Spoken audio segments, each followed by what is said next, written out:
मतलब प्रशंसक हैं और जो रेटिंग है बढ़ती चली जा रही है। ये बारिशों का पानी सुनामी बन करके मोदी और भारतीय जनता पार्टी के इरादों को डस रहा है। सवाल ये भी उठ रहे हैं कि 12 प्रदेशों में यात्रा करें आजादी दिलाने के लिए। उनके बारे में बहुत सारी कहानियां सोशल मीडिया पर चल रही हैं, लेकिन राहुल गांधी की टी शर्ट के बारे में जब से बात हुई है, जिस तरह से ये धमाधम चाटे पड़े भाजपा आईटी सेल को और भाजपा को, तब से जो है भाजपा जो है लकड़ी से भी छूने से डर रही है।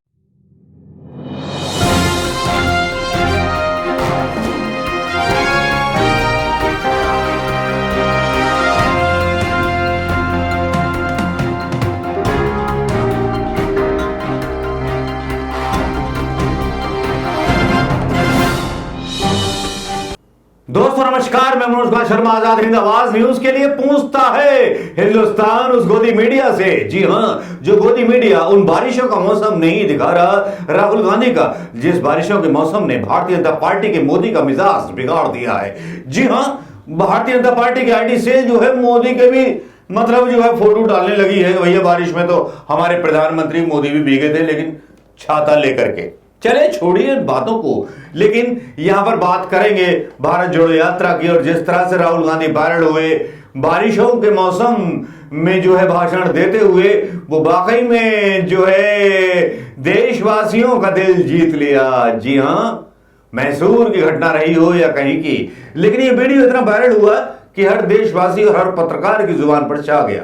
उन लोगों की जुबान पर भी छा गया जो पत्रकार, गोदी मीडिया के पत्रकार कहे जाते हैं। लगता है कि जैसे मोदी की धूप कहीं उड़ गई हो या मोदी की आंधी कहीं उड़ गई हो। बारिशों के मौसम में राहुल गांधी का भाषण देना लोगों को भा गया, उनकी तस्वीरें भाग गईं और उन्होंने बोला साथ में कि आंधी तूफान आए या कुछ आए, ये तो बोल देंगे, सारी चीजें बोल देंगे। लेकिन इस बीच जितनी भी नफरत, जितनी भी हिंसा ये करेंगे, हम हिंदुस्तान को छोड़ेंगे और हमारे नहीं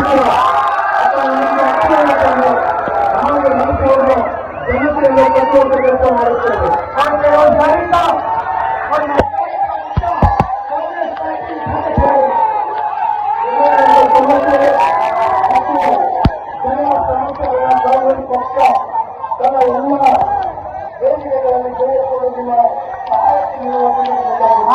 आप इतनी दूर से चले, बारिश में आप यहाँ खड़े हो, आप सबका दिल से बहुत बहुत धन्यवाद। और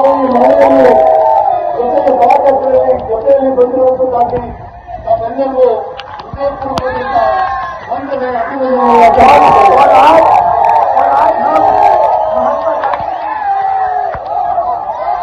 महात्मा गांधी की याद करते हैं।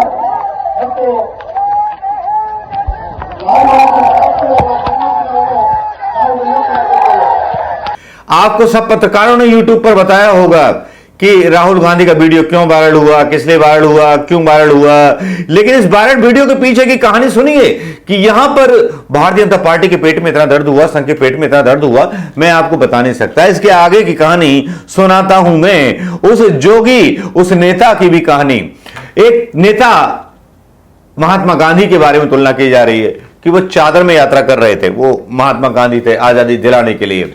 उनके बारे में बहुत सारी कहानियां सोशल मीडिया पर चल रही हैं, लेकिन राहुल गांधी की टी शर्ट के बारे में जब से बात हुई है, जिस तरह से ये धमाधम चाटे पड़े भाजपा आईटी सेल को और भाजपा को, तब से जो है भाजपा जो है लकड़ी से भी छूने से डर रही है। लेकिन यहां एक सबसे बड़ी बात हुई, एक सबसे बड़ी बात ऐसी हुई जिसमें जो है संघ जो है राहुल गांधी की यात्रा के सामने जो था नतमस्तक होता हुआ नजर आया। अब आप पूछेंगे मैं कैसी बड़ी अजीब बात कर रहा हूं? अजीब बात नहीं कर रहा हूं, बहुत कायदे की बात कर रहा हूं, क्योंकि यहां जिन मुद्दों पर बात नहीं चलती थी उन मुद्दों पर बात चलने लगी है। यानी कि राहुल गांधी ने आधी बाजी जीत ली है। लेकिन इससे पहले राहुल गांधी की भारत जोड़ो यात्रा जो चली है, इसने देश में कुछ उम्मीदें जगाई हैं, बेरोजगार लोगों के दिल में उम्मीदें जगाई हैं, महंगाई पर उम्मीदें जगाई हैं। कई लोगों के विश्लेषण मैं यूट्यूब पर देखता रहा जिसमें बड़े बड़े दावे किए गए। सी वोटर के भी काफी लोग थे, ये थे वो थे कि राहुल गांधी की मतलब प्रशंसक हैं और जो रेटिंग है बढ़ती चली जा रही है। ये बारिशों का पानी सुनामी बन करके मोदी और भारतीय जनता पार्टी के इरादों को डस रहा है। सवाल ये भी उठ रहे हैं कि 12 प्रदेशों में यात्रा करेंगे, जब तक चुनाव में निकल जाएंगे सब कुछ निकल जाएगा। अरे निकल जाने दीजिए, किसको है, इन्हें तो भारत जोड़ना है। राहुल गांधी को तो प्रधानमंत्री पद की आशा भी नहीं थी। ये होता है वो गांधी, जिस गांधी की कद्र हर कोई नहीं करता, वही करते हैं जो हिंदुस्तान को दिल से पहचानते हैं। अरे संग वालों, तुम क्या जानोगे हिंदुस्तान में राहुल गांधी की उस शख्सियत को, जिस शख्सियत को हमने नजदीक से परखा हो। क्या कभी प्रधानमंत्री मोदी चले इतनी दूर?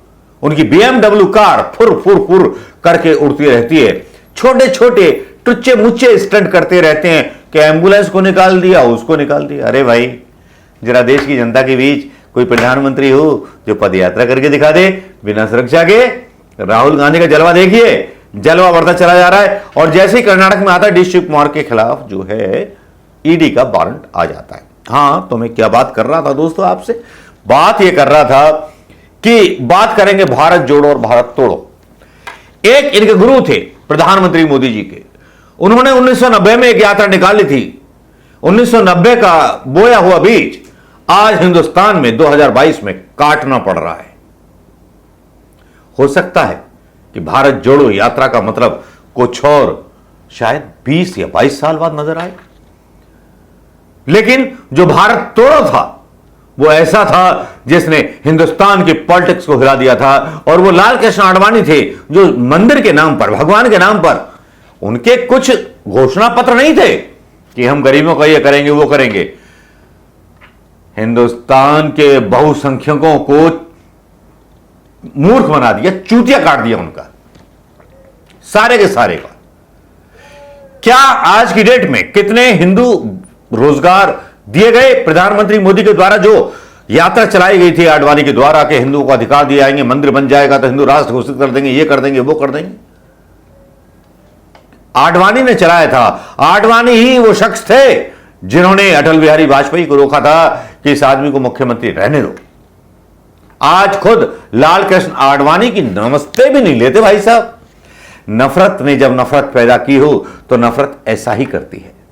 लेकिन दूसरी तरफ राहुल गांधी को देखिए, कितनी ताजगी भरा उनका सफर रहता है, कितना मुस्कुराता हंसता हुआ सफर रहता है।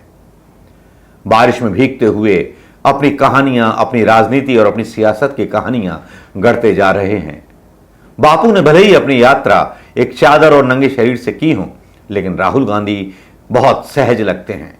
राहुल गांधी वो नेता लगते हैं जिनके बारे में बहुत सारी चीजें फैलाई गई, लेकिन राहुल गांधी के बारे में जब एक बड़ा पत्रकार एक लेख डालता है तो उसके बारे में मुझे कुछ आपको बताना चाहिए।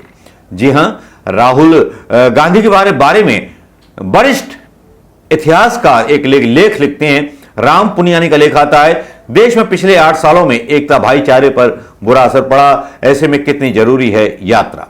इसके मेन पॉइंट मैं यहां बताऊंगा। इससे पहले हमारे गणतंत्र के मूल्यों पर कभी इतना नृशंस हमला नहीं हुआ जितना कि पिछले कुछ समय से हो रहा है। इससे पहले कभी नफरत, विघटन और बहिष्करण के भाव देश में इस तरह के नहीं लादे गए जिस तरह इन दिनों लादे गए हैं। इससे पहले हमने कभी इस तरह निगाहें नहीं रखी गई कि हमें उस स्तर के प्रचार और दुष्प्रचार का सामना करना पड़े। इन ऑल दैट, जो पुनिया जी लिखते हैं, सन 2014 में बीजेपी ने अपने बल पर पूर्ण बहुमत हासिल कर लिया था। एनडीए की भूमिका नाम मात्र की रह गई थी और बीजेपी आरएस ने पूरे जोशो खरोश के साथ अपना एजेंडा लागू करना शुरू कर दिया था। प्रजातंत्र को बनाए रखने के लिए जो संस्थाएं निर्मित की गई थीं, उन्हें कमजोर किया गया। आरएसएस एवं उसके संगी साथियों ने बड़ी होशियारी से दलितों, आदिवासियों, यहां तक अल्पसंख्यक वर्गों के एक बड़े तबके को अपने झंडे के तले लाने में बहुत ज्यादा सफलता हासिल की। लेकिन क्या हुआ? बहुत सारे आंदोलन, बहुत सारी चीजें, रोजाना कोई ना कोई बड़ी चीज है। लेकिन यहां राहुल गांधी की यात्रा पर जो है दिग्विजय सिंह जो है बोलते हैं और वो मतलब बहुत ही शानदार ट्वीट डालते हैं। और वो ट्वीट डालते हैं कि भैया, राहुल गांधी की यात्रा शुरू होते ही संघ के लोगों को जो है महंगाई याद आने लगी। सब कुछ याद आने लगा। दिग्विजय सिंह लिखते हैं अपने ट्वीट में, राहुल जी के नेतृत्व में भारत जोड़ो यात्रा का क्या असर हुआ है। रामदेव, नेहरू, गांधी परिवार की प्रशंसा करने लगे हैं। मोहन भागवत जी मस्जिदों और मदरसों में जाने लगे हैं। आरएसएस के महासचिव दत्तात्रेय हंसबोले को भी देश की बढ़ती गरीबी, अमीर गरीब की बढ़ती खाई और बेरोजगारी की चिंता सताने लगी है। दत्तात्रेय जी को इस बात को समझ लीजिए कि मोदी की नीति के कारण देश के 100 बड़े परिवारों की संपत्ति में बढ़ोतरी हुई है और देश के गरीब एवं मध्यम वर्गीय परिवारों की आमदनी घटती जा रही है। एक सीधा सीधा तमाचा राजा दिग्विजय सिंह मार देते हैं अपने ट्वीटों के जरिए। अब आप सोचिए दोस्तों कि राहुल गांधी की उन भीगती बारिशों की चर्चा जो अब सुनामी बन जाएगी। अभी तो भैया काफी दिनों की यात्रा है, 12 राज्यों के साथ गुजरनी है। राहुल गांधी का जादू जो है देश के ऊपर सर चढ़ के बोलेगा। अभी तो यात्रा कर्नाटक में है, जब गुजरात के बॉर्डर से गुजरेगी और उसके बाद मध्य प्रदेश में आएगी और उसके बाद राजस्थान होते हुए उत्तर प्रदेश जाएगी। तो क्या जलवा होगा, क्या मलबा भारतीय जनता पार्टी का निकल जाएगा, आप अंदाजा नहीं लगा सकते। दोस्तों नमस्कार, जय हिंद।